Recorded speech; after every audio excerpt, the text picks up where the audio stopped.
Hello everyone! In this video, I'm going to show you how to decrease stitches. Its abbreviation is DEC.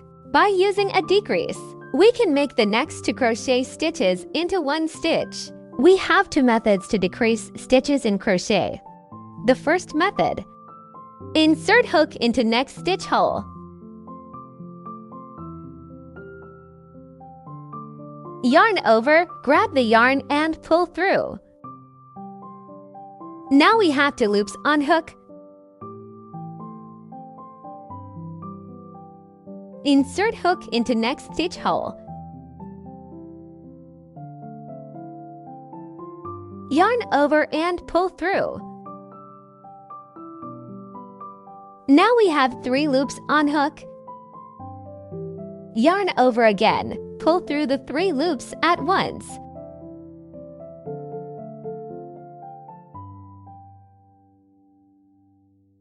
One decrease is completed.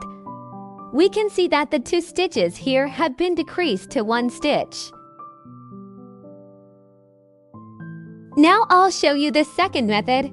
As we can see, 1 stitch consists of 2 strands of yarn. We inserted hook into the outer loop of the next stitch.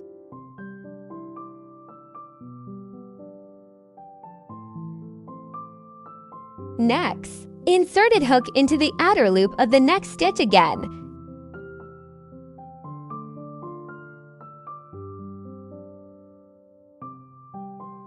Now we have 3 loops on hook. Yarn over, pull through the first 2 loops on hook.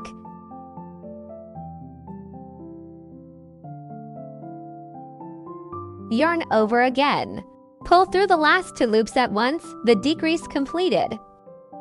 After that, we will always continue crocheting.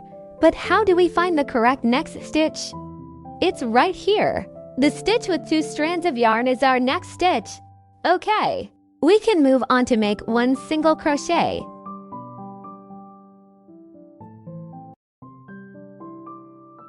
If you have any problems during crocheting, please feel free to contact us via email. We will reply to you as soon as we receive it.